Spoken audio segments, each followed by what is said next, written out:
Throughout the nation, junior colleges, or community colleges as they are sometimes called, have become thriving additions to education. This presentation, which we have prepared for you this morning, will be entitled This is MJC, Meridian Junior College, your community college serving the needs of its supporting community of Meridian and Lauderdale County. Dr. Ivy went up to the University of Chicago for some 6 weeks that summer. And while he was there, he attended by chance, really, a lecture by William Rainey Harper, who was the president of the University of Chicago, and one of the seed planters in the junior college movement. And the concept was that with many, many high schools, you needed to prepare students through a common general education for their collegiate experience.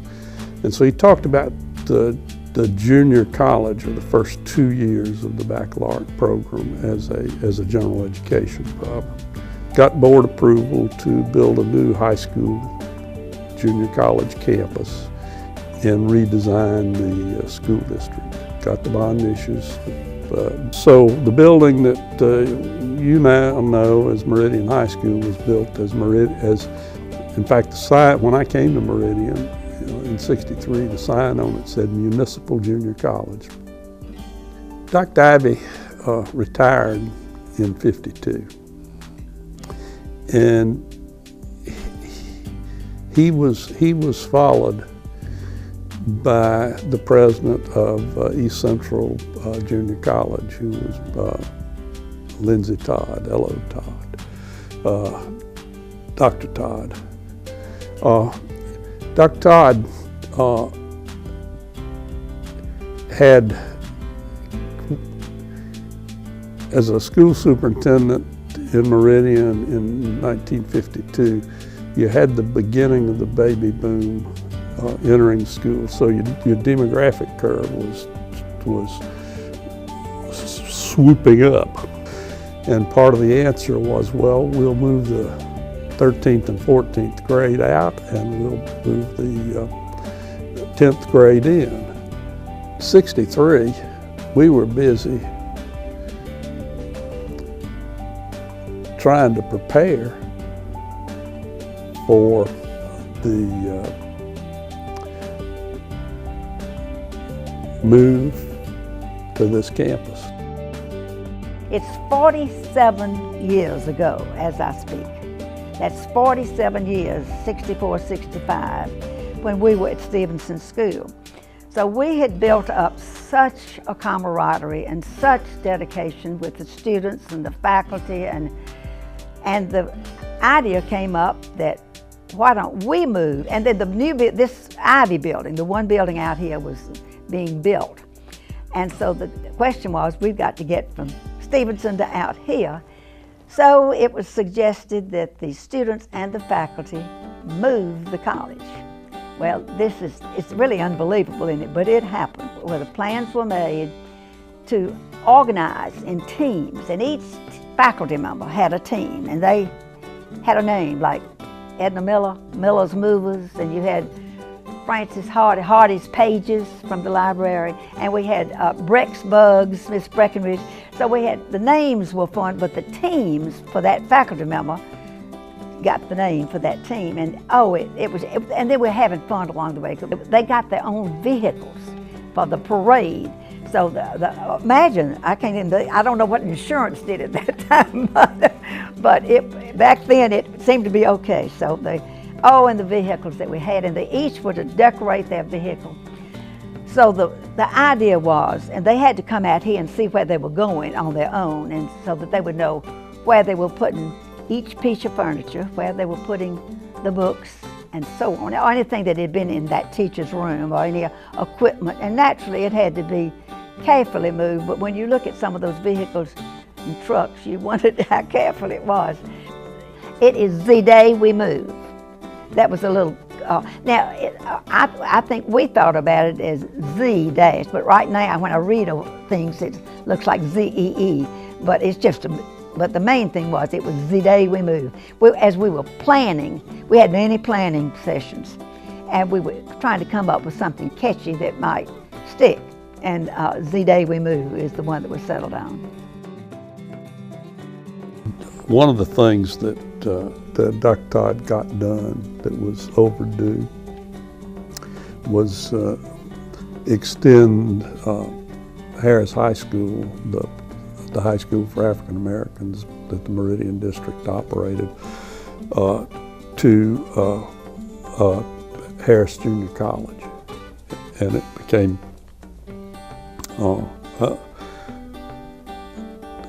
grades 13 and 14 were part of the Harris High School setting. Having strong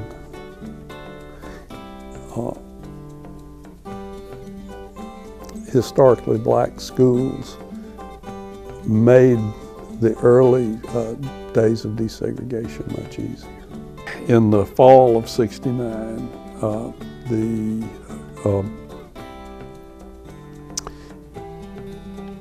Fifth Circuit Court, U.S. Fifth Circuit Court in New Orleans, ordered an end to the freedom of choice period. And in it, in their order, they noted that the board trustees of the separate school district were responsible for the community colleges and the high school, and so they just ordered the board to close Harris Junior College, and said students attending Harris may attend Meridian Community College, and that was the language of the order. That period when the college was able to get legislation for separate board of trustees to be created, so that the college was truly separate from Meridian Public Schools. It had its own board of trustees, and that was around 1980 or so. And a part of that legislation to get a separate board of trustees so that it could truly function separately and wasn't tangled in the operation of Meridian Public Schools, that it was its own entity, own budget, own board of trustees, that its name became Meridian Community College. Really, my charge was to build on the momentum of the Skaggs era. I hope that we have accomplished that in some sense. I guess the things that I'm proud of is that we've been able to expand the programming of MCC.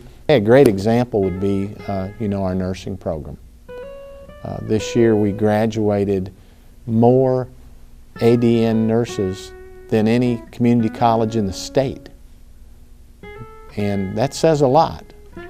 And so that tells you about the regional impact that we have in just one program. I think what you have to try to do is create magnets that people will gravitate to, and we try to do that through programming.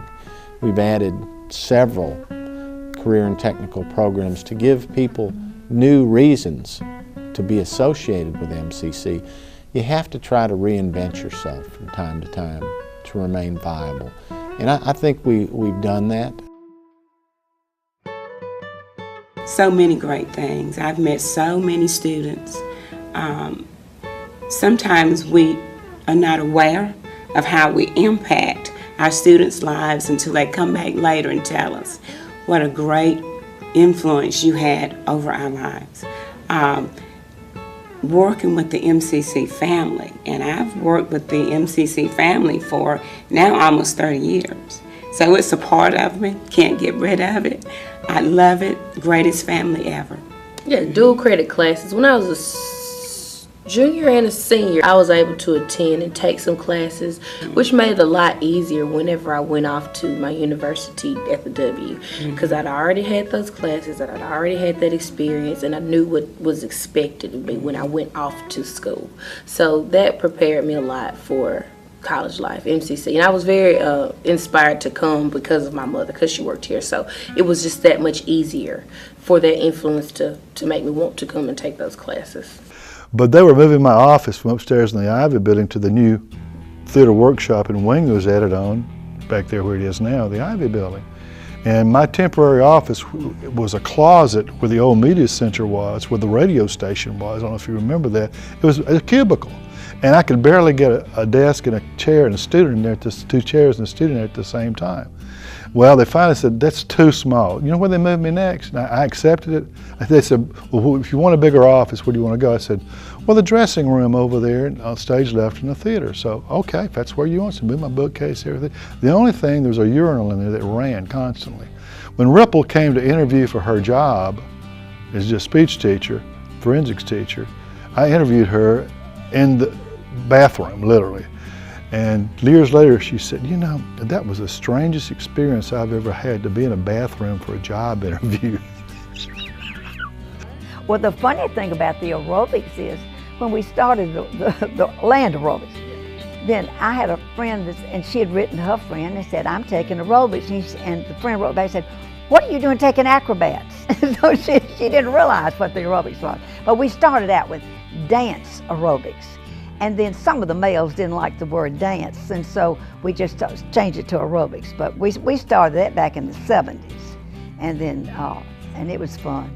And whenever I was a student, first Z Day I went to, you know, I knew it was a fun day. It was a day off school, and we had back out here where the baseball field now is. We had different things set up. We had tug of wars across a big mud puddle, and we had events like horseshoe tossing, which I won, and a tobacco spinning contest, which I won, and a tricycle race, which I won. You know, we had all of these crazy spring festival kinds of activities going on. Now, never had chewed tobacco, never have since, but I happen to have the aptitude for it, you know, at the time. I'm still a pretty good horseshoe tosser. I used to tell my daughter that I rode a school bus for 14 years, and of course she did not believe that, because like most kids, she had a car when she was 15 or 16, but we rode a school van to Meridian Community College. And so there was a van that was really delegated to each of the 4 county school districts, and it was great. The van would come through and pick us up, and I think there were 7 or 8 on my particular van, and of that 8, 5 of us achieved college degrees and were educators. 2 of those got their doctorate degree, and all of us, I think, really could tell you that it is because of the efforts made by Meridian Community College that we were able to have access to college. I guess the play I enjoyed doing the most was Raisin in the Sun in 1971, which was obviously a quite different show for a community college to do. An all-black cast except one guy who played the owner, the landowner or the apartment owner.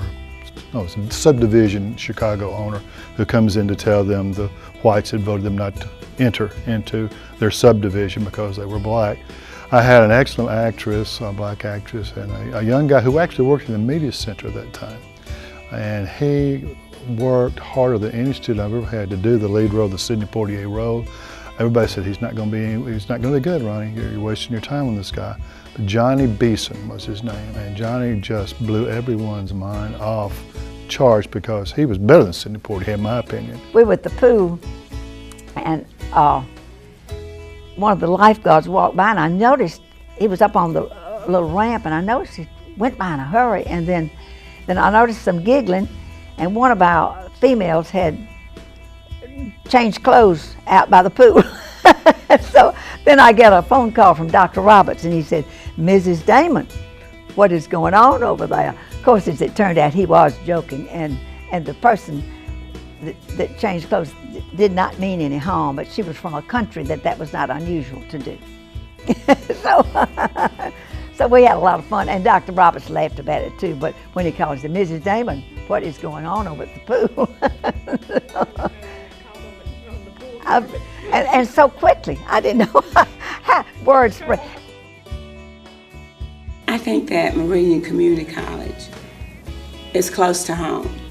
And for my children, I don't know if they would agree with me or not, but I believe that that's the greatest part for them to start home and then venture off to other places. But this was the college that I wanted my children to come to because I came and I had so many positive influences here. It was warm, the instructors were great with me, and I wanted my children to experience them. My 3 children went here. My daughter's back working, and I think it's amazing. It makes me so proud, and it makes me proud of her as well as the MCC family, because they've been a very important part of our lives. She makes me proud that she's been here so long. Every person I meet that knows my mother either had her as a teacher, has had her as a faculty member, staff member. They all have positive things. I don't think I've heard a bad thing about you, and that's a great thing. I love that. And not to mention, everywhere we go, this just lets you know how many people you've impacted. There's not one place we go, McDonald's, Walmart, church, that people do not know my mom. And it's uncanny, but that's the legacy that I'm very proud of, because I have somebody in my life who's not only impacted my life positively, but has impacted thousands of other people that she's taught or that she's worked with, and that is amazing. That's a blessing to have somebody in your life like that. So she's been here for almost 30 years. There's got to be something about a position or a family that makes you want to stay somewhere for 30 years. 30 years of experience really does encourage a child to want to seek that same advantage. Well, what the Board of Trustees has tried to accomplish in the past several years is we had a landlocked campus. And there was really no opportunity to expand on campus. So our board felt like, what are the opportunities that we have to provide for future development of the college? And that was the reason that we acquired the Mattie Hersey property. That was the reason we acquired the Spot Restaurant property, the Walmart building on Highway 19, the Yamaha building immediately across the street from the college. And quite frankly, it's unlikely during my tenure as the president here that all of those properties will be fully developed for lack of funding. You know, you can't do everything all at once. But the main thing is to have the land.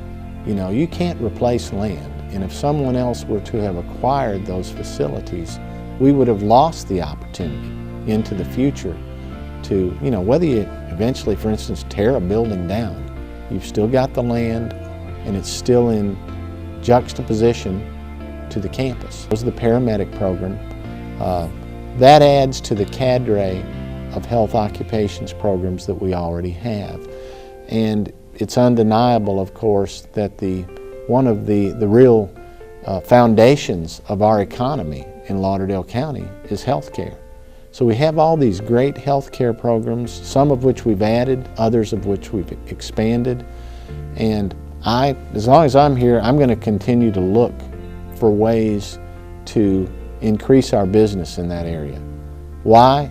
Not only because of the nexus with our local economy, because those are good jobs. And Americans are living longer than ever before.